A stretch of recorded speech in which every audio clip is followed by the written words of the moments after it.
आत्मा समझो, दूसरे को आत्मा देखो, आत्मा भाई से बात करो।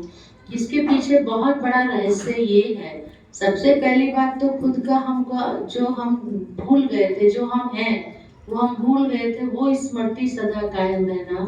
दूसरा, इस स्मृति से एक दूसरे के गुण दिखाई दे देना, अवगुण नहीं दिखाई देना, क्योंकि आत्मा तो है ही सतोगुणी। तीसरा, आत्मा किसकी संतान है? एक पिता परमात्मा की संतान है। तो उस परमात्मा की संतान हम सब आत्माएं हैं। और आत्मा के अंदर गुण देने वाला, गुणों का स्रोत सागर कौन है? वो सुप्रीम सोल, परम पिता शिव परमात्मा है। तो वो परमात्मा ही हमको गुण देता है, वही हमको ज्ञान देता है, वही हमको शक्तियां देता है। अर्थात सर्व खजानों से संपन्न करने वाला, ज्ञान दाता, सुख दाता, शांति दाता एक ही परमात्मा है। तो सदा हमको ये याद रहे कि हमारे पास जो भी है, जो भी हमारे अंदर गुण है, शक्तियां हैं, जो भी विशेषता है, ये सब किसकी देन है? परमात्मा शिव बाबा की देन है।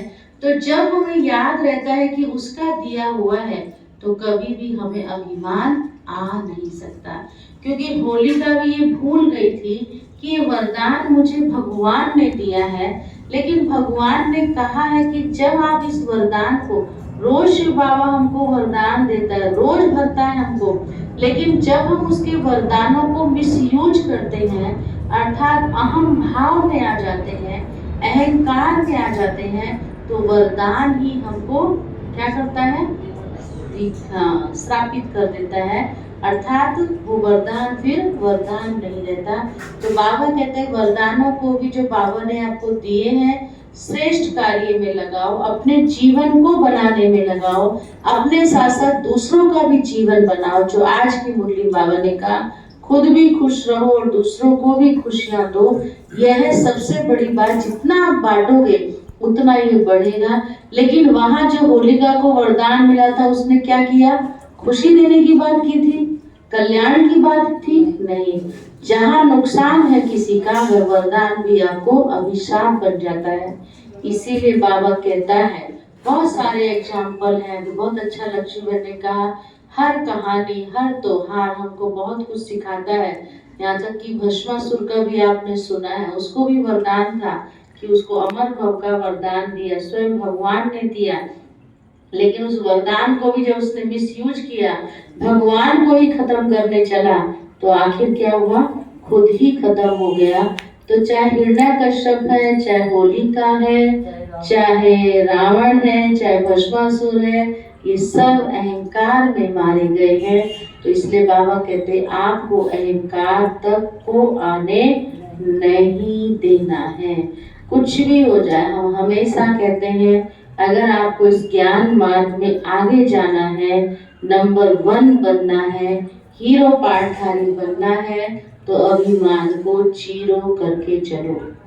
अगर अभिमान हीरो बन गया तो आप जीरो हो जाएंगे, और अभिमान जीरो होगा तो आप हीरो बन जाएंगे। तो किसको हीरो बनाना है? किसको बनाना है? खुद को। क्योंकि भगवान रोज हमें सम्मान देता है कि इस ड्रामा के आप मुख्य हीरो हो, मुख्य एक्टर हो। तो एक्टर बनकर के अच्छी एक्ट करनी है, अच्छा रोल अदा करना है, और सदा एक शिव बाबा की याद में रहना है।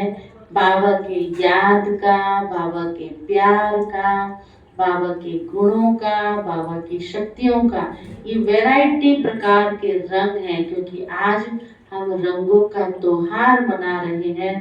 तो रंगों के त्योहार में एक रंग नहीं होता है, रंगों का त्योहार, वैरायटी रंग है, भिन्न भिन्न रंग है। रंग 7 रंग, वही 7 गुण हो गए आत्मा के। तो इन वैरायटी रंगों में भी मना भाव क्या है कि सब कुछ होते हुए भी बात क्या थी कि किसको याद रखे? रंगने वाले को याद रखे, है ना, जो ये सब रंगों से हमको रंग रहा है, वैरायटी गुण दे रहा है, वैरायटी शक्तियां दे रहा है। तो जितनी जितनी चीजें हमारे पास वैरायटी होगी, उतने हम क्या होंगे? भरपूर होते जाएंगे। तो सब बाबा के रंग में रंगे हैं, सब बाबा के रंग में रंगे हैं। जो रह गए थोड़े बहुत आज पूरे रंग जाना। हाँ? ऐसे रंग के जाना, ऐसे रंग के जाना, वो गीत है ना, कितना भी छुड़ाए लेकिन छूटे नहीं। कौन सा गीत है? बहुत सारे हैं। तो भगवान के रंग में, शिव बाबा के प्रेम के रंग में सब रंगी हुई आत्माएं। एक बहुत अच्छा ज्ञान मार्ग का भी गीत है, मेरे बाबा मेरा चोला रंग दे। उसी रंग में रंगना जिसमें तुमने ब्रह्मा बाबा रंगे थे। ब्रह्मा बाबा नंबर 1 गए ना, सुनी ना ब्रह्मा की कहानी, पूरा यज्ञ स्थापन करने के निमित्त बना। ना सिर्फ स्थापन किया लेकिन उसको संभाला भी, आगे भी बढ़ाया, हर वत्स की बच्चे की तरह पालना की।